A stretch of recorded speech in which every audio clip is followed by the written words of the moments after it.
Hello learners, welcome back to Abit Shiksha. Today's daily news capsule is brought to you by Abit Shiksha. So let us begin. आज के जो important articles है वो है सबसे पहले है चमन Arora awarded Sahitya Akademi award 2024 in Dogri for his book Ek Hor Ashwatthama.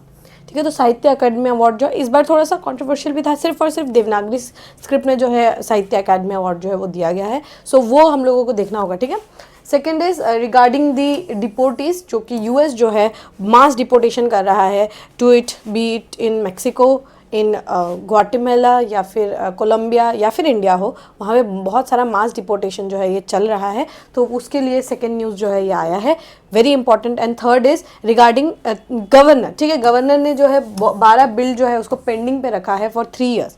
तो सुप्रीम कोर्ट ने ऐसा पूछा है कि इस जो बिल्स है आपने जो रखा है, what was so wrong about this bills कि आपने जो है पेंडिंग रखा हुआ है। सुप्रीम कोर्ट ने गवर्नर को पूछा है, तमिलनाडु के गवर्नर को पूछा है। तो गवर्नर आपको obviously I don't have to stress enough कि कितना इंपॉर्टेंट टॉपिक है गवर्नर आप लोगों के लिए। तो मुझे नहीं लगता कि आप लोगों को बताना पड़ेगा कि कितना ज़्यादा इंपॉर्टेंट टॉपिक है आपका गवर्नर का। तो ये एक इंपॉर्टेंट टॉपिक है। दूसरा है डिपोर्टेशन का, और तीसरा जो है ये एकेडमी अवार्ड्स के ऊपर न्यूज़ आया है। चलिए पहले से शुरू करते हैं। First is Chaman Arora awarded Sahitya Akademi award 2024 in Dogri for his book Ek Hor Ashwatthama. ठीक है, एक होर अश्वत्थामा जो है इस पे इनको जो है अवार्ड दिया गया है। Recently Chaman Arora was awarded Sahitya Akademi award in 2024 for his book Ek Hor Ashwatthama. ठीक है, inaugurated in 1954, given by साहित्य अकादमी, an autonomous body under Union Ministry of Culture। ये जो अवार्ड है ये 1954 में इसको लाया गया था। और कौन देता है? साहित्य अकादमी जो है ये एक ऑटोनमस बॉडी है जो कि यूनियन मिनिस्ट्री ऑफ कल्चर के अंदर आता है। और पहला अवार्ड जो है 1955 में दिया गया था। Award to the most outstanding books of literary merit published in any major Indian languages recorded by Academy। तो इसमें क्या है, कोई भी मेजर जो लैंग्वेज है, ठीक है, कोई भी मेजर लैंग्वेज, इसमें बेसिकली 24 लैंग्वेजेस की बात है, पर हमारे 8th शेड्यूल के अंदर तो देर आर ओनली 22 लैंग्वेजेस, पर इसमें 2 additional language, one is Rajasthani and other is English. ठीक है, ये 2 लैंग्वेजेस को भी ऐड करके 24 लैंग्वेजेस जो है यहाँ पर 24 लैंग्वेजेस में जो है इसमें प्राइजेस जो है वो दिया जाता है। ठीक है, so languages recognised by academy include 22 languages listed under schedule 8 of constitution and English and Rajasthani. That means 24 जो लैंग्वेजेस है उसमें अवार्ड जो है दिया जाता है।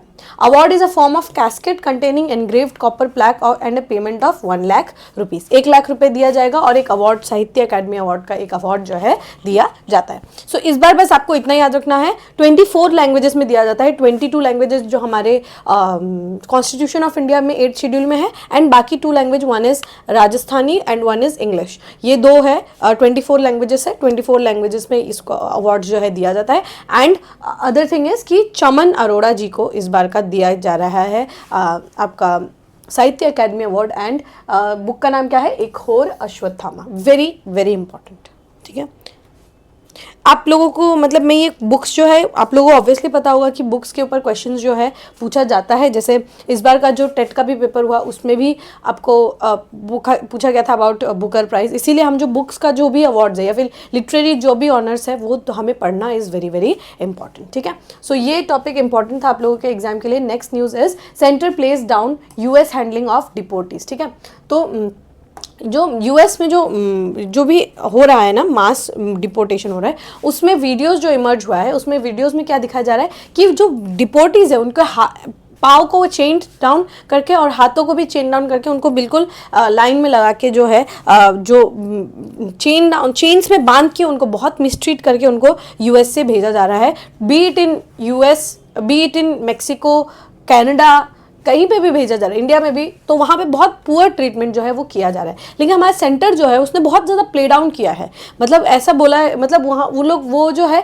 काफ़ी अच्छे तरीके से उसको एक्नॉलेज जो है वो नहीं कर रहे। ठीक है, amid outreach in India over the treatment of Indian deportees, the US has double down on the decision to fly the alleged immigrants shackled and handcuffed aboard in US military C-17 plane.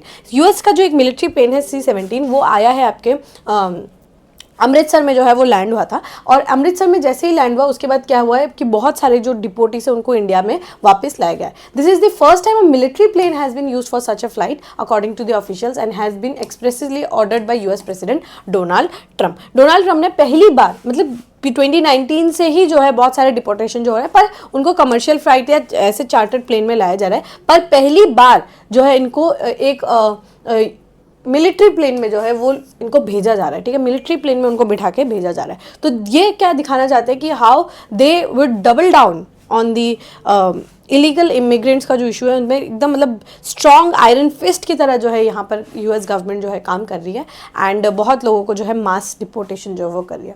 Asked about the revision for unusually harsh transport methods which caused a furore in parliament, US embassy spokesperson Chris Elm said here on Thursday that the US considered this move critically important. उनके लिए ये move जो है it is very harsh. See I know immigration जो है वो एक अपने आप में बहुत बड़ा इशू है, इलीगली इमिग्रेंट तो उससे भी बड़ा इशू है, but do you need to use this kind of methods कि आप बिल्कुल इनह्यूमन तरीके से जो भी इमिग्रेंट्स हैं उनको आप भेज रहे हैं? I don't think so. You can just simply send them in the charter plane, but ये यहाँ पर they are trying to show us कि भाई हम जो है इसमें बिल्कुल स्ट्रिक्ट कानून जो है इसमें बना रहे हैं, आपको भी बहुत ज़्यादा स्ट्रिक्ट कानून जो है इसमें बनाना होगा। ठीक है, the tough statements indicate that the US decision to use military planes for deportation is deliberately वो कर रहे हैं। ठीक है, जानबूझ के जो है वो मिलिट्री प्लेन्स पे भेज रहे हैं। Apart from India, the US military C-17 and C-130 have been used in number of countries including Guatemala, Peru, Honduras, Ecuador as well as Colombia, whose president Gustavo Petro objected the use of the undignified manner of transport. तो यहाँ पर सिर्फ और सिर्फ India में नहीं बल्कि दूसरे देशों में जैसे ग्वाटेमाला, पेरू, हॉन्डुरस और इक्वेडोर, इन देशों में भी मिलिट्री प्लेन्स का यूज़ करके ही भेजा जा रहा है। और जो कोलंबिया के जो प्रेसिडेंट है गुस्तावो पेड्रो, इन्होंने बोला है कि ये बहुत अनडिग्निफाइड मैनर ऑफ ट्रांसपोर्ट है। In a video he released online, US Border Patrol Chief Michael W. Banks showed how the Indian deportees were lined up for the flight with legs in chain and wrist held in cuffs. तो हाथों में hand coughs और पाँव में chains बांध के जो है उनको भेजा जा रहा है and this is very very undignified. ठीक है, they entered the military transport planes with rows and rows of seats crammed together for the longest such deportation flights thus far by a US military craft. इस तरीके से cramming करके उनको बिठाया गया और बहुत लंबा जो मिलिट्री फ्लाइट है, ऑब्वियसली 14 आवर्स लगते हैं इंडिया से यूएस जाने के लिए। ठीक है, तो 14 आवर्स में ऐसे क्रैमिंग करके आप लोगों को जो है यूएस से इंडिया भेज रहे, it's very very inhuman, also in undignified also. 24-second video showed masked security personnel overseeing boarding. The video was set to loud and seemingly ominous music. ठीक है, सबको दिखाने के लिए वीडियो भी जो है रिकॉर्ड किया गया।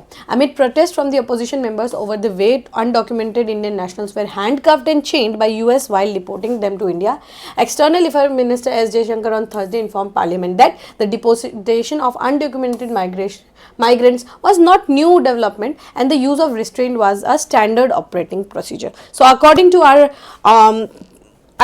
our honorable External Affairs Minister, the handcuffing and chaining them up is a standard operating procedure. How comes it is a standard operating procedure? ठीक है, how comes it is a SOP?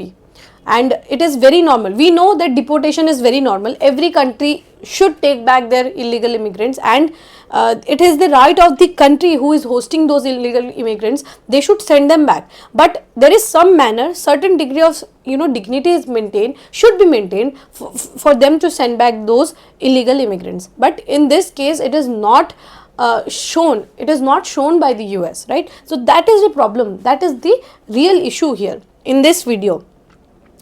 ठीक है, video में जो है ये main issue ये है कि जिस भी तरीके से आपको भेजा जा रहा है, it should be humane, it should be dignified. ठीक है, मतलब डिग्निटी के साथ आपको भेजा जाए। Mr. Jaishankar said the center would be engaging with the US government to ensure that the deportees were not mistreated in any manner while being sent back. किसी भी तरीके से उनको खराब तरीके से व्यवहार ना किया जाए जब भी उनको भेजा जा रहा है।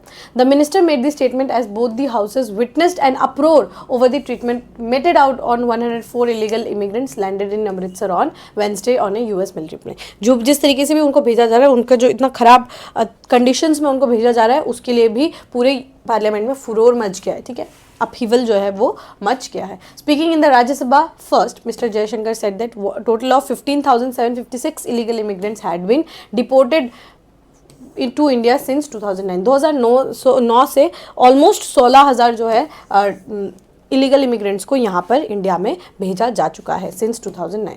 तो ऐसे हमारे एक्सटर्नल अफेयर्स मिनिस्टर्स ने कहा है. ठीक है, so it will be really crucial to see आगे किस तरीके से क्या किया जा रहा है. But India has always said कि they would take back all the illegal immigrants and हमने ये कहा है, बट दूसरे देशों को भी एक्सेप्ट करना होगा अपने इलीगल माइग्रेंट्स को. ठीक है, last news for the day is what was the grouse about the 12 bill kept pending for 3 years Supreme Court to Tamil Nadu governor R N. Ravi. ठीक है, आर.एन. रवि को यहाँ पर सुप्रीम कोर्ट ने पूछा है कि आपने जो 3 साल से बिल्स को पेंडिंग रखा है उन बिल्स में क्या इतना ज़्यादा ग्रोथ था. ठीक है, तो Supreme Court on Thursday asked the Tamil Nadu governor R N. Ravi found so growth about the 12 bills state government sent him for assent that they were kept pending for 3 years. तो आप लोग जब भी आप लक्ष्मीकांत में भी आप जब भी देखेंगे पावर्स ऑफ प्रेसिडेंट पढ़ेंगे and powers of governor almost similar है. 70-80% पावर्स जो है सिमिलर है आपके प्रेसिडेंट और गवर्नर का. तो उसमें सुप्रीम कोर्ट ने ये पूछा है कि why did he just kept the bills pending? Why did he just keep the bills pending for 3 years? What was so wrong about those bills? ठीक है, a bench of Justice J.B. Pardiwala and R. Mahadevan recapped the trajectory of 12 bills, mostly to do down with higher education, appointment of vice chancellors in state universities for the benefit of governor whose office was represented by Attorney General of India R. Venkat Ramani. ठीक है, तो जो governor जो bill जो है जो भी 13 bill जो पेश किया गया था to the it was sent for the governor's assent. उन बिल्स में क्या था, हायर एजुकेशन से लेकर कुछ बिल्स थे, कुछ वाइस चांसलर के अपॉइंटमेंट को लेकर बिल थे. तो ये बिल्स को जो है ये क्यों रोका गया ऐसा पूछा गया है. और यहाँ पर क्या है, जो governor of Tamil Nadu R N. Ravi को कौन रिप्रेजेंट करे, attorney general of India R. Venkataramani. तो यहाँ से आपको याद रखना हमारे जो अटॉर्नी जनरल ऑफ इंडिया है, present attorney general of India is mister R. Venkataramani. Justice Pardiwala observe that these bills were sent by state legislator for consent of governor under article 200 of the constitution between January 2020 and April 2023. तो 3 साल से 2020 से लेकर 2023 तक ये जो under article 200 यहाँ पर क्या है, गवर्नर का एसेंट जो है वो चाहिए होता है. कोई भी बिल को भेजने के लिए गवर्नर का एसेंट इज मस्ट. तो गवर्नर किस तरीके से एसेंट दे सकते हैं, either he can approve the bill, either he can stop the bill or he can keep the bill pending or he can reject the bill or he can return the bill, या फिर वो presidential reconsideration के लिए भी bill को रख सकते हैं. तो ये 5 जो है आपके पास गवर्नर के पास जो है वो पावर रहता है. Either he can give the assent or he can reject the bill also. Return भी कर सकते हैं, रिकंसिडरेशन के लिए भी भेज सकते हैं और वो प्रेसिडेंट के एसेंट के लिए भी भेज सकते हैं. ठीक है, the governor had set on them इंडेफिनिटली. हम ये अपना वीटो का पावर जो है यहाँ पर इस्तेमाल करते हुए दिख रहा है. इंडेफिनिटली वो सेट हो गए. ठीक है, पॉकेट वीडियो का जो है वो इस्तेमाल यहाँ पर करते हुए दिखाई दे रहा है. Ultimately when the state government approach the court against the governors perceived inaction in November 2023, the latter had quickly referred to 2 of the bill to president and proceeded to withhold consent on remaining 10. तो जैसे ही Tamil Nadu government जो है court के पास गई, वैसे ही 3 bills को president के पास भेज दिया गया. ठीक है, प्रेसिडेंट के पास भेज दिया गया. अगर आप लक्ष्मीकांत को पढ़ेंगे ना तो ये कंसेप्ट आपको ऑटोमेटिकली क्लियर हो जाएगा कि कौन से बिल्स को गवर्नर जो है प्रेसिडेंट के पास भेजते हैं. ठीक है, तो ये आपको ऑब्वियसली क्लियर हो रहा होगा. आपको आई डोंट थिंक कि मुझे आपको इतना ज़्यादा एक्सप्लेन करने की यहाँ पे ज़रूरत हो, बिकॉज अगर आपको ये समझ में नहीं आ रहा है ना, then you need to work on your basics. Because current affairs तभी आपको समझ में आएगा जब आपका बेसिक्स जो है वो क्लियर होगा. एंड होपफुली आप लोग जो भी यहाँ पे उसको एनालिसिस को देख रहे हैं, आई एम होपिंग कि आप लोगों को इतना बेसिक्स तो आता ही होगा कि कब जो है किस किस केसेस में गवर्नर जो है बिल्स को जो है कंसिडरेशन ऑफ प्रेसिडेंट के पास भेजते होंगे. तो वो सिमिलरली यहाँ पर क्या है कि जो 3 बिल्स है 13 में से जो 3 बिल्स है वो 3 बिल्स को जो है उन्होंने भेज दिया प्रेसिडेंशियल रिकंसिडरेशन के लिए. द जज further observe that Tamil Nadu assembly had repassed the 10 bills. ठीक है, 10 बिल्स को जो है इन्होंने रीपास किया है in special session and send them again to governor's assent. The governor had proceeded to refer all the 10 bills for governor's consideration. तो क्या किया कि तमिलनाडु गवर्नमेंट ने अगेन वो जो 10 बिल्स थे, 3 बिल्स को तो उन्होंने पहले ही भेज दिया प्रेसिडेंशियल रिकंसिडरेशन के लिए, और बाकी जो 10 बिल्स है उनको तमिलनाडु गवर्नमेंट ने फिर से भेजा। लेकिन इस बार भी उन्होंने ये जो 10 के 10 बिल्स है वो सारे के सारे प्रेसिडेंशियल रिकंसिडरेशन के लिए भेजा। मतलब 13 बिल्स जो है उन्होंने प्रेसिडेंशियल रिकंसिडरेशन के लिए भेजा। The president has subsequently assented 1 bill, rejected 7 and not consider the remaining 2 proposed law. तो इसमें प्रेसिडेंट के पास पावर है, उन्होंने एक बिल को तो असेंट दे दिया, बाकी 7 बिल्स को उन्होंने रिजेक्ट कर दिया है, एंड बाकी जो 2 बिल्स है उनमें उन्होंने कुछ जो भी अपना असेंट जो है वो नहीं दिया है। आर्टिकल 200 के बारे में देखते हैं, ठीक है।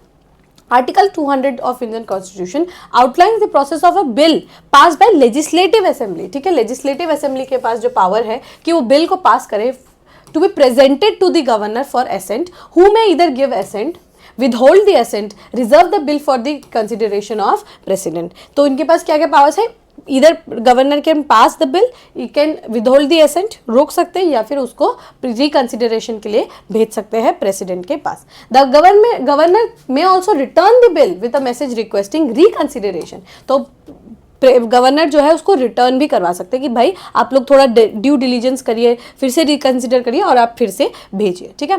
तो आर्टिकल 201 क्या कह रहा है कि जो भी बिल रिजर्व किया जाता है for reconsideration of president, presidential reconsideration के लिए, तो प्रेसिडेंट में, अब प्रेसिडेंट के पास क्या क्या पावर्स है, जैसे इस केस में जो है 10 बिल्स को जो 10 + 3 13 बिल्स को जो भेजा गया है, तो प्रेसिडेंट के पास क्या क्या पावर है, प्रेसिडेंट में गिव असेंट, ठीक है, विदहोल्ड दी असेंट, रोक सकते हैं बिल को, और ऑल्सो क्या कर सकते हैं कि रिटर्न भी कर सकते हैं, ठीक है, रिटर्न भी कर सकते हैं। तो प्रेसिडेंट क्या क्या कर सकते हैं, ही में गिव असेंट, ही में विदहोल्ड दी असेंट, ही में return the bill for house for reconsideration, house को रिकंसिडरेशन के लिए भी वो बिल को भेज सकते हैं।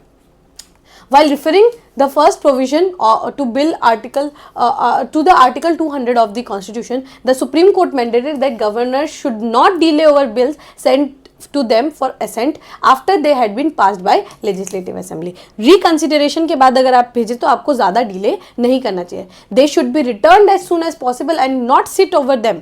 The expression as soon as possible in this article has significant constitutional intent that constitutional authorities should keep in mind। As soon as possible जो है ये वर्ड का यूज़ किया गया है क्योंकि उसका कुछ महत्व है, आपको जल्दी से जल्दी भेजना है ताकि लेजिस्लेटिव असेंबली का काम जो है वो जल्दी जल्दी हो for the greater good of the people।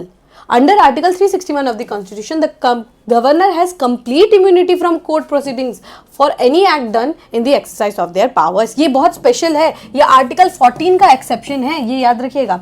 Governor और प्रेसिडेंट के पास आर्टिकल 14 का ये एक्सेप्शन है आर्टिकल 361, ठीक है। जैसे 105 है, 10361 है, ये आप पढ़ेंगे जब आप फंडामेंटल राइट्स पढ़ेंगे, ये एक्सेप्शन है आर्टिकल 14 का कि कोई भी प्रोसीडिंग्स, कोर्ट का प्रोसीडिंग्स में गवर्नर के पास कंप्लीट इम्यूनिटी जो है वो रहता है। This provision possesses a unique situation when government may need to challenge the governor's actions of withholding an assent to bill, ठीक है।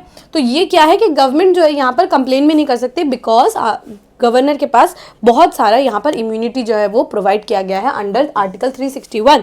अगर आप और भी पढ़ेंगे तो आपको पता चलेगा कि कोई भी क्रिमिनल प्रोसीडिंग्स इससे इनके ऊपर नहीं किया जाता। सिविल प्रोसीडिंग्स हो सकता है पर 2 महीने का एडवांस नोटिस जो है वो देना होगा। No criminal proceedings and civil proceedings हो सकता है बट 2 मंथ्स का एडवांस नोटिस जो है यहाँ पर देना होगा, ठीक है। और यहाँ पर जो है ये पावर्स जो है जब आप एक तो ये बहुत इंपॉर्टेंट है, आपको ऑब्वियसली पता होगा प्रेसिडेंट एंड गवर्नर जो है, गवर्नर एंड प्रेसिडेंट अपने आप में बहुत ज़्यादा इंपॉर्टेंट टॉपिक है। तो आपको ये पढ़ना है इन केस ऑफ, लक्ष्मीकांत ने बहुत अच्छे से टेबुलर फॉर्म में का लिखा हुआ है, टेबुलर फॉर्म में लिखा हुआ है, वो टेबल जो है वो आपको पढ़ना होगा कि in case of ordinary bills क्या पावर है गवर्नर एंड प्रेसिडेंट के पास, ठीक है। In case of money bills जो है ये क्या पावर है गवर्नर और प्रेसिडेंट के पास, ठीक है। ये बहुत इंपॉर्टेंट है ये 2 टॉपिक्स, ये जो 2 टॉपिक्स है गवर्नर और प्रेसिडेंट, ये अपने आप में ही इनहेरेंटली वेरी इंपॉर्टेंट टॉपिक है। हर साल प्रेसिडेंट से क्वेश्चन आता है प्रीलिम्स में, हर एवरी ईयर प्रेसिडेंट से क्वेश्चन आता है, एवरी ईयर प्रेसिडेंट से क्वेश्चन आता ही आता है। So you have to make sure you are learning this you have to make sure आप जो ये टेबल्स है कि ऑर्डिनरी बिल्स में क्या पावर्स है, मनी बिल्स में क्या पावर्स है, किन के पास क्या पावर्स है, जब प्रेसिडेंशियल रिकंसिडरेशन होता है तब गवर्नर का क्या रोल होता है, ये सब बेसिक्स है जो कि आपको अच्छे से पढ़ना होगा एंड ये आपको लक्ष्मीकांत से गो थ्रू करके अच्छे से पढ़ना होगा, ठीक है. If needed make your notes to.